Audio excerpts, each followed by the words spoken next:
Mr. President, did Israel force your hand to launch these strikes against Iran? Did Netanyahu pull the United States into this war? No, I might have forced their hand. You see, we were having negotiations with these lunatics, and it was my opinion that they were going to attack first. They were going to attack if we didn't do it. This is Today As It Happened. Good Tuesday evening to you. I'm Alex Miller, here with your chronological look at the biggest events and stories of the day, from the ongoing fallout of U.S. strikes in Iran to the high-stakes Senate primaries in Texas. Let's jump right in. Breaking news right now, President Trump is speaking from the Oval Office after a meeting with German Chancellor Friedrich Merz. Let's listen in. Comfortable place. You liked it, right? Absolutely. Yeah, great place. And a famous place. That's yeah. good. Very famous. So many former presidents. That's there. right. Yeah. Very famous place. Any questions, please? Mr. President, did Israel force your hand to launch these strikes against Iran? Did Netanyahu pull the United States into this war? No, I might have forced their hand. You see, we were having negotiations with these lunatics, and it was my opinion that they were going to attack first. They were going to attack. If we didn't do it, they were going to attack first. I felt strongly about that. And we have great negotiators, great people, people that do this very successfully and have done it all their lives very successful. And based on the way the negotiation was going, I think they were going to attack first. And I didn't want that to happen. So if anything, I might have forced Israel's hand. But Israel was ready, and we were ready, and we've had a very, very powerful impact because virtually everything they have has been knocked out now. Their missile count is going way down. Amazingly, they're hitting countries that were, let's call them neutral, right? They lived together for a long time. I think they were surprised. I was surprised. And now those countries are all fighting against them and fighting strongly against them. Someday they'll write a story and they'll say why they did that, but they hit countries that had nothing to do with what's going on. They were sort of leaving everything alone. All of a sudden they had missiles shot in, which shows you the level of evil that we're dealing with. They'll hit people that were actually at least somewhat friendly, and they had no problems with it. Also hitting only civilian places, hotels and apartment buildings. And we're hitting them where it is much more appropriate. We're hitting them very hard. And the big scale hitting goes now. They no longer have air protection.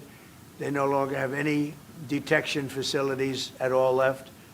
And so they're gonna be in for a lot of hurt. These are bad people. These are people that killed. I guess it's 35,000. It's coming out 35,000 over the last 3 weeks. Protesters. 35,000 violently killed. So these are bad people, and the leader of the pack is gone. And as you know, 49 people were taken out in the first hit, and I guess there was another hit today on the new leadership, and it looks like that was pretty substantial also. So they're getting hit very hard, and we'll see what happens. A lot of people are coming forward. A lot of the people you would least suspect want to quit. They want to have immunity. They're asking for immunity, and probably at some point they'll be dropping, as you would say, laying down their guns. We'll see what happens. In the meantime, we're just continuing to go forward. Our military is the #1 in the world by far, and we are, everything's big in my book. Venezuela was big, this is big, the original hit, Midnight Hammer, was big, everything you view is big, but it's not considered very big by some standards, by some of our standards. We have a military like no other military that's ever been built. Mr. President, what's the worst case scenario that you have planned for in Iran? Well, I don't know if there's a worst case. We have them very much beaten militarily from the military standpoint. They're still lobbing some missiles. At some point, they won't even be able to do that because we're hitting all of their carriers. We're hitting all of their missile stock. They built up all these missiles over the last few years. They had a lot of them. They've shot a lot of them, and we're knocking out a lot. I guess the worst case would be we do this, and then somebody takes over who's as bad as the previous person, right? That could happen. We don't want that to happen. It would probably be the worst. You go through this, and then in 5 years you realize you put somebody in who was no better. So we'd like to see somebody in there that's going to bring it back for the people. And we'll see what happens with the people. You know, they have their chance. And we've said, don't do it yet. If you're going to go out and protest, don't do it yet. It's very dangerous out there. A lot of bombs are being dropped.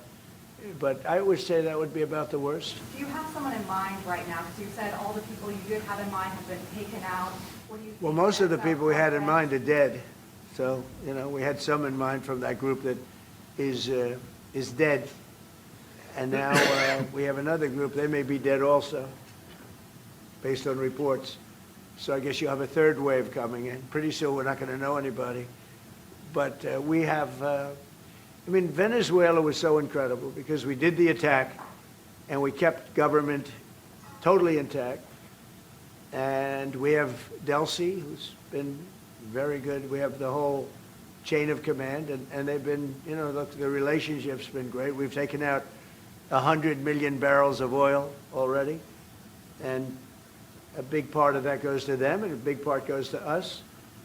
And it's been great. We paid for the war many times over, and we're going to be running the oil.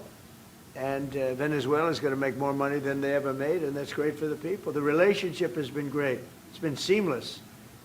Nobody's actually ever seen anything like it. If you look at Iraq, where very stupidly everybody was fired, the generals were fired, the military was fired, the police were fired, the fire departments were fired, and all of the government workers were fired. So after, you know, people would call, they had no idea. And by the way, ISIS was formed. That's where ISIS came from, all of the fired people. We don't believe in that. So we'll see what happens, but first we have to finish off the military. What do you think President, about Crown Prince Reza Pahlavi? Is he an option at all in your mind? I guess he is. Some people like him, and we haven't been thinking about too much about that. It would seem to me that somebody from within maybe would be more appropriate. I've said that. He looks like a very nice person, but it would seem to me that somebody that's there, that's currently popular, if there's such a person. But we have people like that. We have people that were more moderate. You know, these were radical lunatics, and you know what they get? They get nothing. All they do is kill people. Mr. President, what exactly was the imminent? You've asked, not your turn. Not your turn, please. Mr. President, are you going to take the heat off the Europeans to pretend to be help you? Mark Rutte called on the allies to also help you. What does that mean? Well, you have to ask Mark Rutte if he said not as part of NATO, but to be helpful to you in this. Well, some of the European nations have been helpful and some haven't. And I'm, you know, very surprised. Germany's been great. He's been terrific. Others have been very good, terrific. I think that the head of NATO, Mark, is fantastic. Okay, Mark Rutte. I think he's fantastic. But some of the European, like Spain, has been terrible.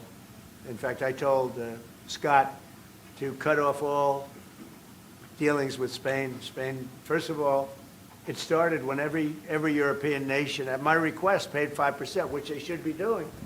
And everybody was enthusiastic about it, Germany, everybody. And Spain didn't do it. This is Today as It Happened. We'll be right back.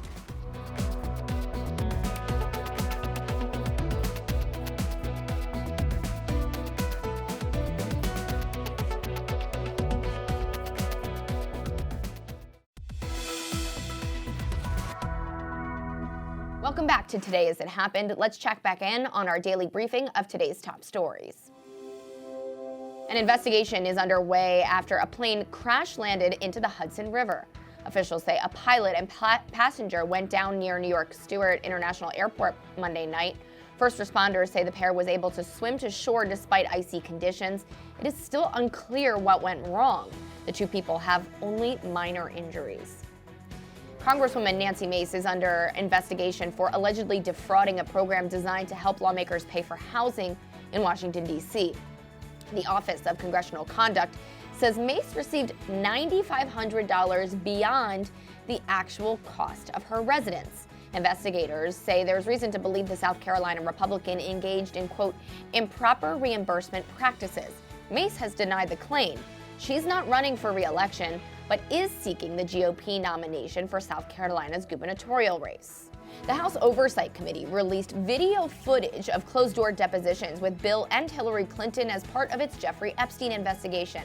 The former president denied having any knowledge of Epstein's crimes during what he called their, quote, brief acquaintance. Hillary Clinton maintained that she had never met Epstein and had no information about his criminal activities. In one of the committee's exchanges with the former president, he was asked about the much-publicized photo showing him in a jacuzzi with a woman, her face redacted. Were there other people in that pool or hot tub with you as well? I don't think there's anybody in the hot tub. I didn't forgotten that there was anybody in the hot tub, but it was big, but it was about. Well, He's asking in the pool It appears area. this photo, there's a girl over here, or there's someone. Yeah, I don't know who that is. But he's also asking in the pool area whether other Yes, individuals. I don't know who that is. Okay, so you don't know? No, and then there were other people in the pool. Went out, I swam around, I sat in the hot tub for 5 minutes, or whatever it was, and I got up and went to bed. And then I have to ask this, did you engage in any sexual activity No. with this person? Excuse me, can I interrupt? I have There another. are photos that are being released of the secretary as she is testifying from inside this room. Can you please advise me as to whether or not that's permissible and consistent with the rules, particularly given that we have asked for a public hearing? If there are photos that are being released of the secretary as she is testifying, can you please explain how that I'm can done occur? with this. If you guys are doing that, I am done. You can hold me in contempt from now until the cows come home. This is just typical behavior. We will go off the record. Oh, for heaven's So I would like sake. to understand how that's permissible. It doesn't Excuse matter. me. We all are abiding by the same rules. I will take that down. Yeah, So I well, would like to take a break at this moment. yeah, I'd I'm, like to have I'm a done conversation. for now. Go off the record. Go off the record. The fallout is growing amid the U.S. war with Iran. The price of a gallon of gas jumping 11 cents overnight. That's the highest one-day spike since Hurricane Katrina. Right now, gas is averaging around $3.11 a gallon. AAA saying prices were already rising before the U.S. launched those airstrikes against Tehran. Since then, crude futures have risen sharply because of the war. Analysts predict that things are only going to get worse as Iran continues to retaliate. This could get worse depending on what those developments look like. Obviously, right now, Iran reacting to a lot of the U.S. strikes in a very unpredictable way, and that is part of the risk assessment that we're seeing show up in the price of oil. That uncertainty is what's driving oil prices up. The U.S. is also closing its embassies in Saudi Arabia, Kuwait, and just moments ago, Lebanon. It follows those drone attacks on the U.S. Embassy in Riyadh and retaliation from Iran. Scripps News senior international correspondent Jason Bellini has the latest on this ongoing situation. He's in Tel Aviv. Del, in a dramatic new wave of reprisal attacks, Iran hit the U.S. Embassy in Saudi Arabia with 2 suicide drones. We don't know yet the extent of the damage there. The U.S. Embassy in Kuwait also hit. The State Department now closing both embassies indefinitely. This as the State Department urging Americans to immediately leave 14 countries in the region. And here in Israel, the stark message from the U.S. Ambassador, Mike Huckabee, I'll read it now. He says the U.S. Embassy is not in a position at this time to evacuate or directly assist Americans in departing Israel. He goes on to say that those who want to leave could get on a bus that Israel's arranging for evacuation via Cairo, Egypt. For Israel's military, the message today, we're dismantling the Iranian regime's infrastructure with the aim of disrupting the Iranian police and military's command and control. The IDF says they hit the Iranian regime's leadership compound, the, quote, regime's most central and significant headquarters. Munitions were dropped on the presidential office and the building of the Supreme National Security Council. Jason Bellini, Scripps News Group, Tel Aviv, Israel. Just ahead on Today As It Happened, Scripps News correspondent Stephanie Liebergen is on the ground in Texas while voters head to the polls for the 2026 midterm primary. Stay with us for her analysis as Texans choose their Senate nominees after the break.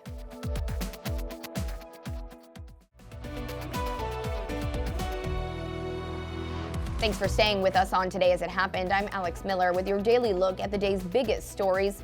Let's jump right in. Millions now voting in Texas, North Carolina, and Arkansas. Primary day across those three states, but just about all eyes are on Texas. And that's where we find Scripps News Washington correspondent Stephanie Liebergen. She is in Austin. Stephanie, how is the early voting looking?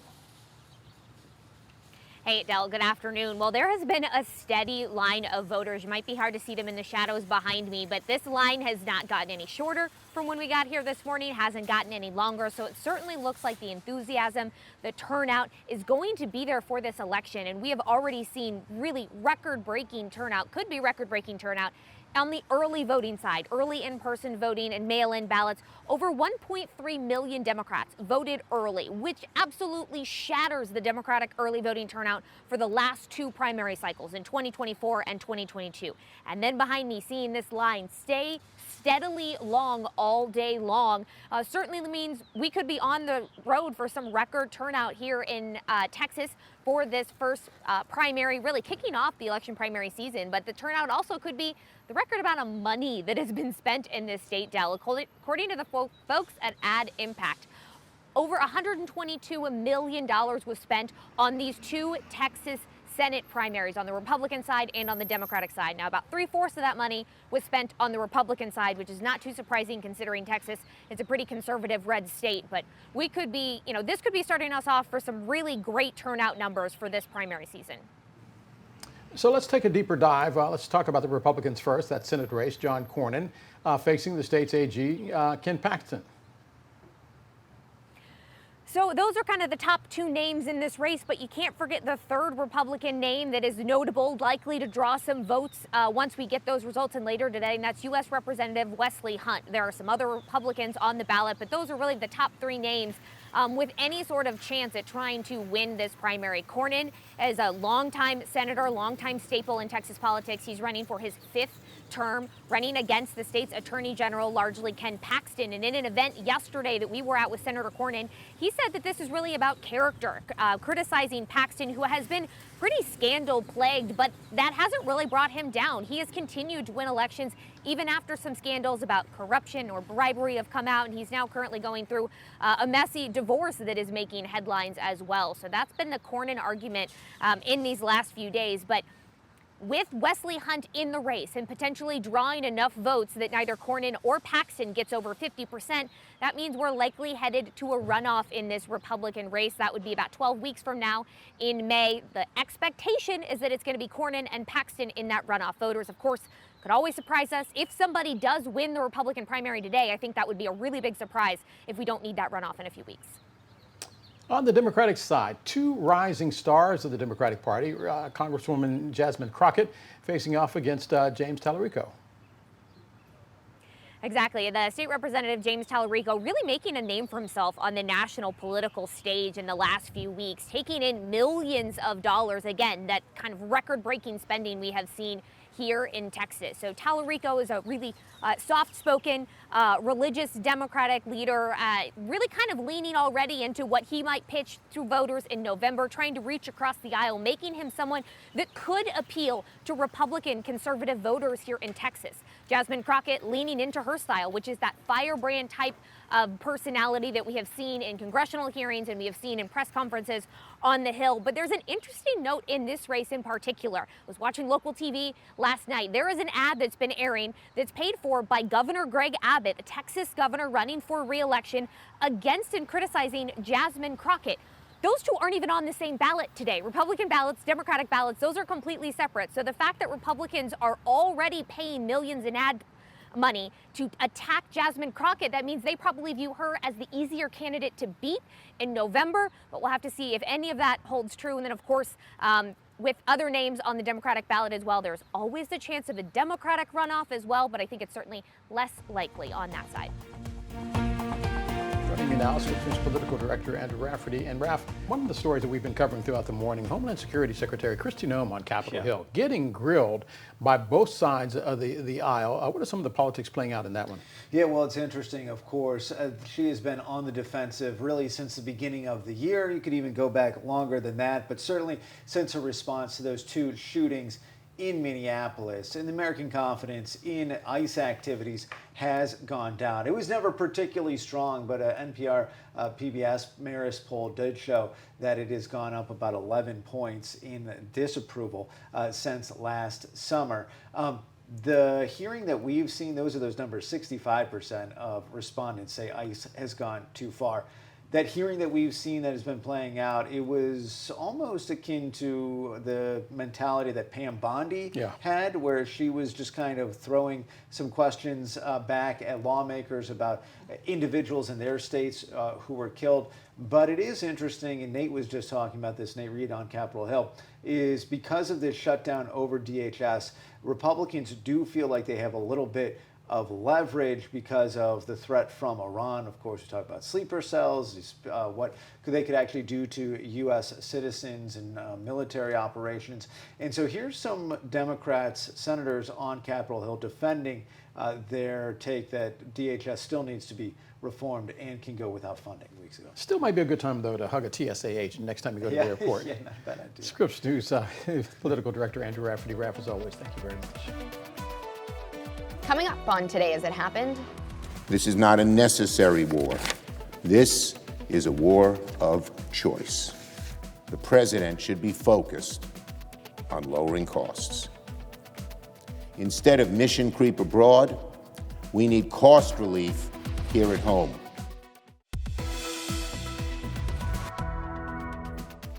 Welcome back to Today as It Happened, Scripps News' end of day snapshot of our biggest stories. Let's pick up where we left off. We are following breaking news at this hour. It involves getting stranded Americans out of the Middle East. The State Department now saying it is preparing military and charter flights for Americans who want to leave. Let's go straight to Scripps News senior White House correspondent Haley Bull on the North Lawn. And Haley, what are we finding out about the administration's actions now for those Americans who are stranded? Yeah, Deb, we are getting new details about that specific process. The State Department saying it is facilitating charter flights specifically from the UAE, Saudi Arabia, and Jordan for American citizens. Now, this comes as the State Department, as you heard Jason just mentioned, has urged Americans to leave more than a dozen countries through commercial means. The indications are the State Department is helping people book tickets as well as facilitate travel to third-party countries where commercial means are not available. They say so far more than 9,000 citizens have returned, including 300 from Israel. For Americans stranded, they are urging them to call 1-202-501-4444 for help with leaving those countries. Now, this is something that the president has been pushed on today as well, specifically the question on why it wasn't publicly communicated sooner, and the president only saying this happened very quickly, as we have seen these combat operations move since early Saturday morning, Dal. You know, even if you get those flights, they're still white knuckle as you go through those deconfliction zones. Haley, meanwhile, the administration continuing to share its reasoning behind the attack. What insight is there now into their thinking at this point? Yeah, Del, the Trump administration is making a full court press on their reasoning for the strikes on Iran, and we are publicly hearing from President Trump today, who is projecting that things are going well in this combat operations in Iran. We are learning more specifics, though, about the negotiations that preceded these major combat operations. Senior Trump administration officials suggesting that they believe Iran was trying to draw them into a drawn-out process, that they had not abandoned their nuclear enrichment ambitions. Specifically, one official noting that when they were pushing the Iranians on nuclear material, one tell was when the Iranians said, "We would never let you achieve something diplomatically that you weren't able to achieve militarily," before they backed off. Now, President Trump today saying he felt strongly that Iran was going to attack first, suggesting that was based on the progress in negotiations, which comes after Secretary of State Marco Rubio told reporters that they knew there was going to be an Israeli action and that they felt if they did not preemptively strike, there would be higher casualties for Americans, in his suggestions and comments to reporters. Notably, though, today, as we are seeing the developments of the messaging from the Trump administration, the president denying that the Israelis forced his hand, saying this. No, I might have forced their hand.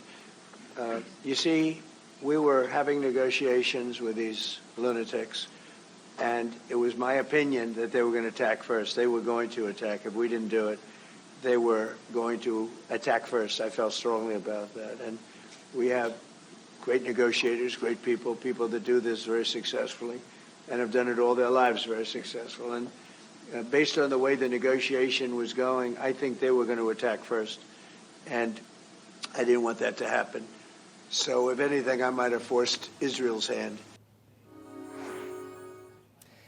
And one of the things that the German Chancellor, Dell, was looking to talk about in that meeting, those comments coming during that bilateral meeting, is the day after in Iran. And that, of course, has been a major question on who leads next after these strikes have taken out Iran's supreme leader and dozens of Iran's top military, intelligence, and defense officials. The president acknowledging that most people they had in mind are dead, he said, saying, quote, pretty soon we're not going to know anybody. Notably today, senior Trump administration officials noting that they have not had direct or indirect talks with Iran's foreign minister or one of the top Iranian officials, Ali Larijani, but they have had outreach from nearly a dozen countries, but no messaging back and forth, Dell, which is notable. Additionally, they suggested they are working on a sanctions relief package, though, should there be a framework agreed to with any future new Iranian government that does meet those demands that the U.S. has had, things like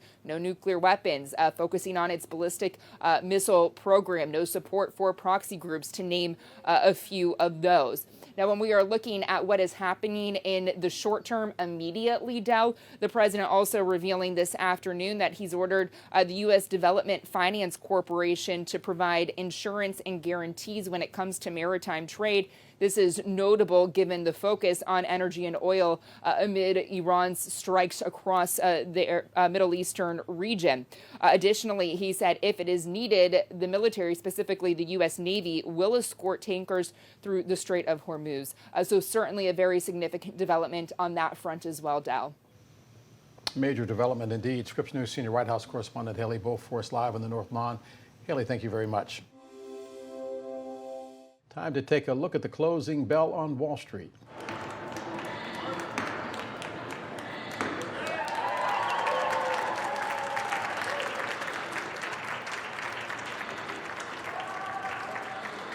She may as well have taken a hammer to your 401k. The Dow closing down now 403 points, 404 points to be exact. A slight change in the copy there. Thank goodness for your 401k. It's not frowning as much as it would have been had I continued reading on. Scripps News business correspondent Mitch McCann has been tracking the effects of the war with Iran and how it's having an effect on the markets. And Mitch, markets managed to claw back some of the losses today. How did they close? Yeah, they certainly did. Good afternoon from New York to you, Dell. Look, to give you a scale of this clawback, the Dow Jones Industrial Average was down a whopping 1,200 points at the open this morning, and the other indexes that we follow, so the S&P 500 and the NASDAQ, they had fallen more than 2%. So now those indexes have closed in the red at 4 o'clock, but those losses are much smaller than what we saw earlier today. Now, the Dow finished down 400 points, as you mentioned, or 0.83%. The S&P 500 was down 0.94%, and the NASDAQ finished down just over 1%. So all in the red, as I mentioned, but a much more positive result for investors than it had been earlier in the day. Now, there's a couple of key industries, Dell, I think we should mention that we've talked about in recent days. One of those is aviation, because recently the stock price of some major airlines had fallen amid this travel volatility that we'd seen around the Middle East. Of course, Dubai's international airport, a major travel hub in that region, had closed, but there's been a slight bounce back today as there was some normality in the skies. Delta was up 0.79%. And American Airlines was up as well, 0.12% at the close, or a few moments before the close. On the other end of the scale, we saw weapons stocks rise. Weapons manufacturers had benefited, obviously, when this conflict had started, but now they've gone the other way. Lockheed Martin a few moments ago was down 1.39%. Northrop Grumman was down as well. And RTX, formerly known as Raytheon, was down 2.49% shortly before the close. So a lot of volatility. I think you'd be forgiven for getting whiplash if you were following the markets very closely today. Mitch, there is Wall Street, then there is Main Street. Wall Street measures the Dow. Main Street says, how much is my gas? What are we seeing in terms of oil prices where you are? Well, look, oil prices are up. There's no two ways about that. And that's because Iran has said it intends to close the Strait of Hormuz, which is a passage where a fifth of the world's oil supply flows, my apologies. Now, Brent crude oil is up, or was up a couple of moments ago when I last looked, 1.88% after rising 6% yesterday. And West Texas Intermediate is up as well, 3.4%. After also rising 6% today. Now, as you talk about Main Street, we ask, what is the price of gas for everyday Americans, Dale? Well, according to the American Automobile Association, gas prices are up, or were up 11% overnight, bringing the average cost nationwide to $3.11 per gallon for Americans. And just finally, some important news this afternoon.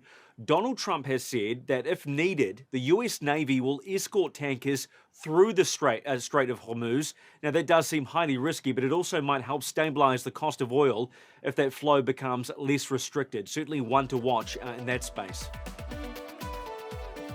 Straight ahead on Today As It Happened. Are we now at the point where sooner or later boots on the ground will be needed in Iran? Del, I sure hope not.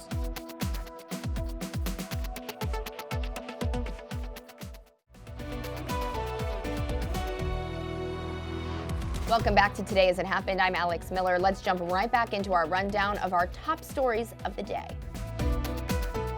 History teaches us a simple lesson. Wars without a clear objective do not stay small.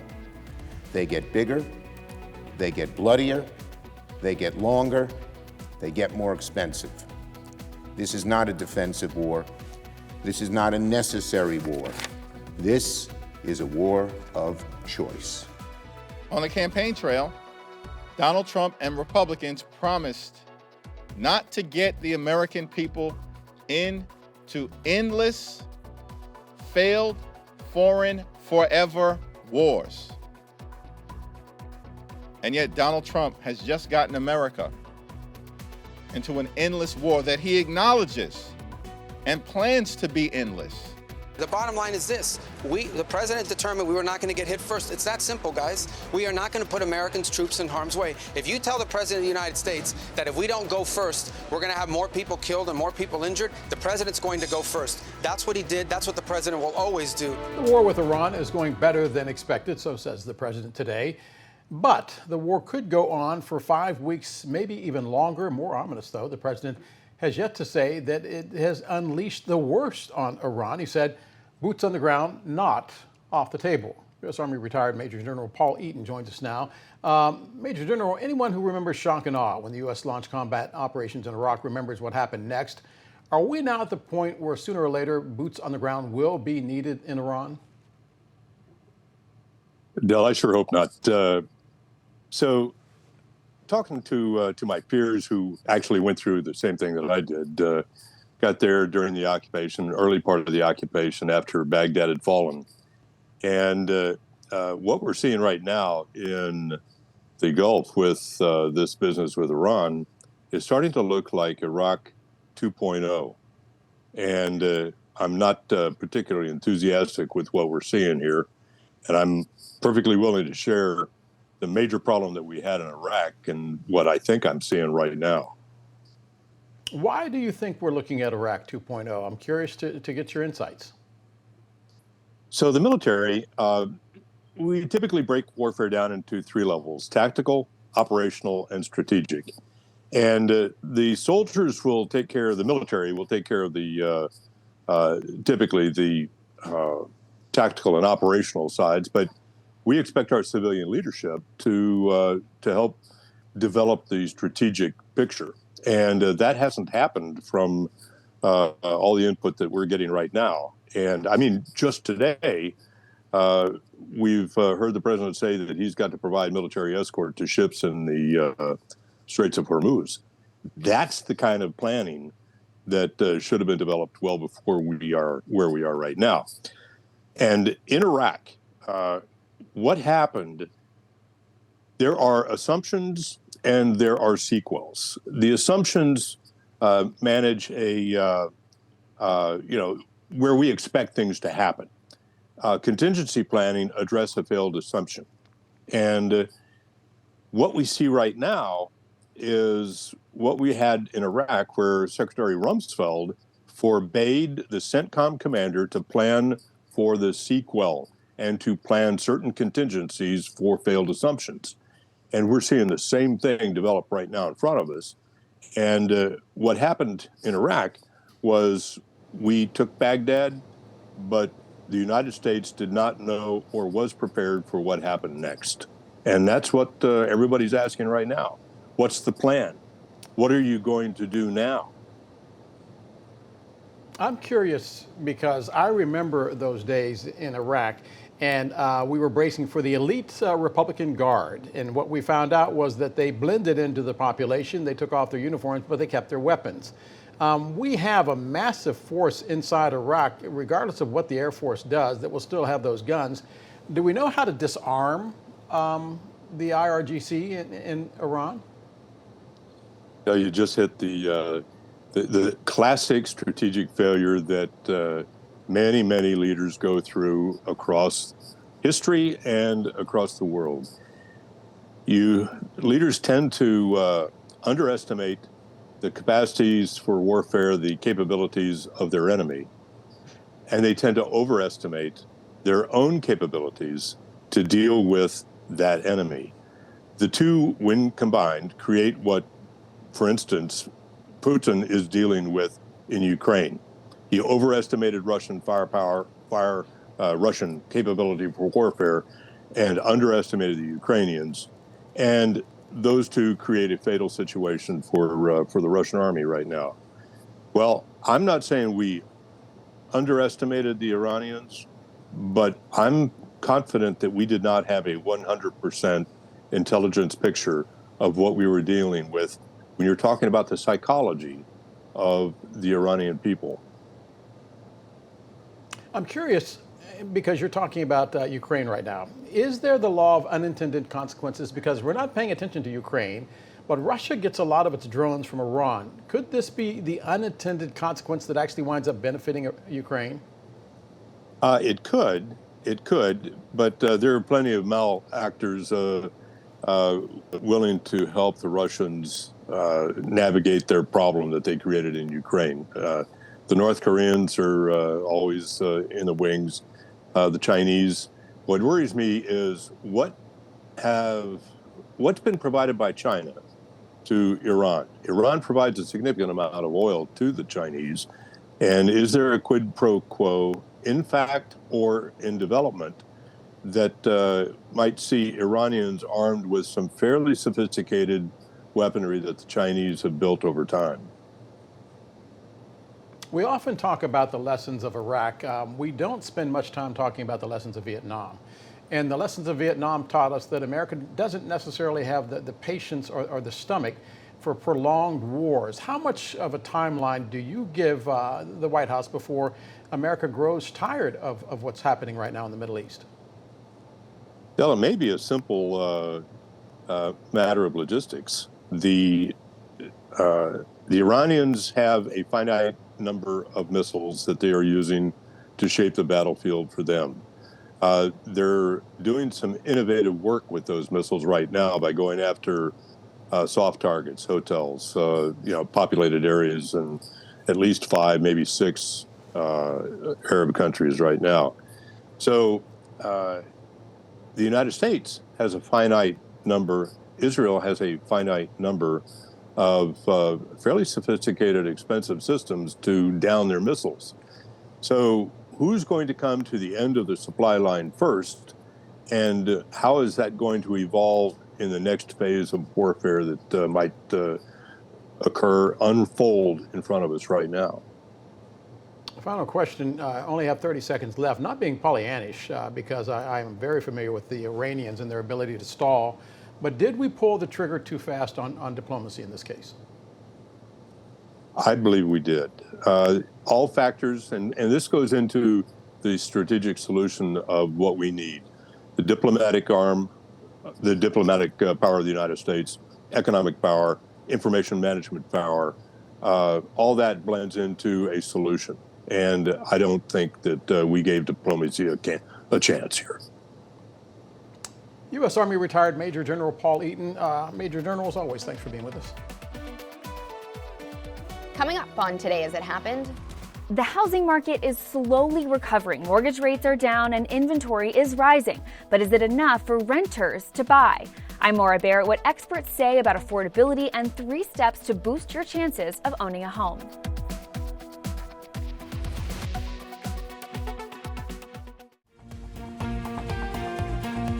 You're watching Today As It Happened, Scripps News' rundown of the biggest events and stories of the day. Let's dive right back in.